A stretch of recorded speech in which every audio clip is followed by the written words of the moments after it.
what was the baseball program like here? Well, I came to Mr. Smith when I first got here and said, Mr. Smith, we would like to have fall ball, and I have not found the baseball field. And he said, Bobby, he talked rather slow. He was just a nice Pennsylvania man. And he said, Bobby, we don't have a baseball field. You're going to build it. That was news to me, so I jumped on the phone and called Indianapolis. Beautiful AAA field in Indianapolis. And I talked to the owner, and I asked him to send me the diagram, the plans for the field. He did. Bob Swab, bless his heart, he got what little crew he had was not more than 3 people. And from September the 10th, about when we got here, on February the 5th, we had a baseball field. And what did you think of Tempe when you got here? Well, I thought it was a wonderful place. It was, I expected to get a high school job, my first job, and this opportunity came along, and it was the biggest break of my life, other than when Ellie said I do, but it is such a wonderful place, and once we got recruiting, you see, we couldn't get an in-state kid when I started.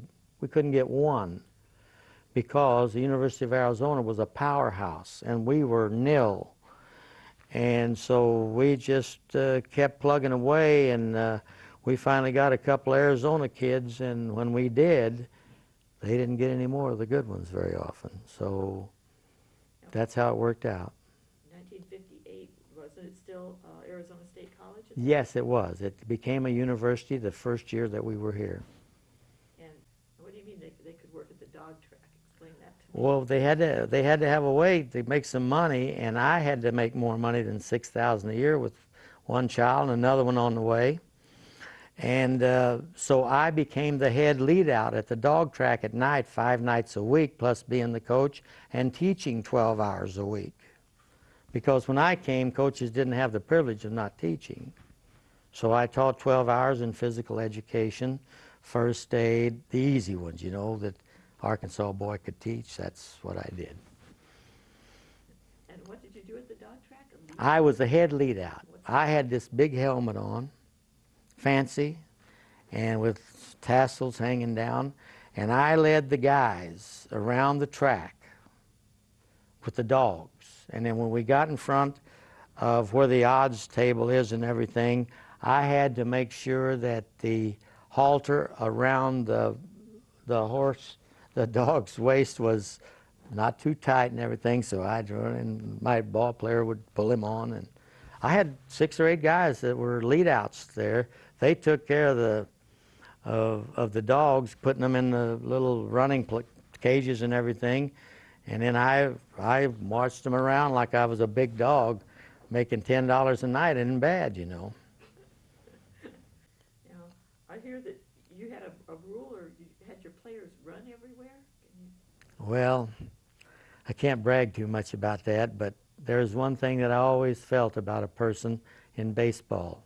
It's not a sport where the athletes are in more than half good shape. My feeling was that when this team played another team, if we were close in the 7th inning, we could beat them because we would be in better shape than they were. Now, my players never understood that because I never told them. But that is why we ran as much as we did. If we struck out, we ran back to the dugout. If we made an out at first, we sprinted back to the dugout. That's the way we played, and you know what? We got other teams that are trying to play our way, and we kicked them around.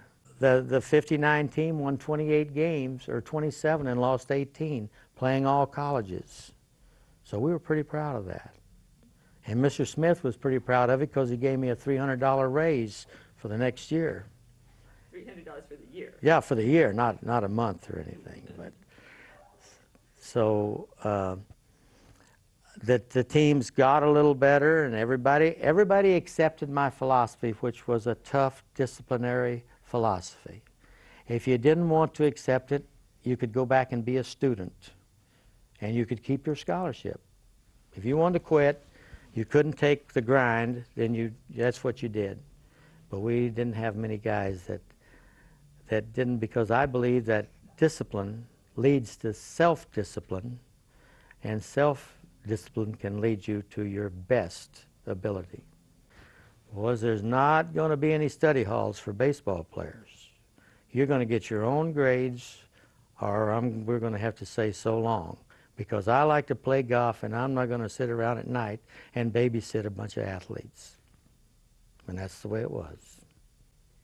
So most of them were students first and then baseball on the side? I had 3 rules that they should know. Well, I had several rules, but 3 for sure. When you come to this school, you're here to be a student first, you're here to be an athlete second, and you're here to be a person of character, because if you get in trouble, the first call goes to your parents.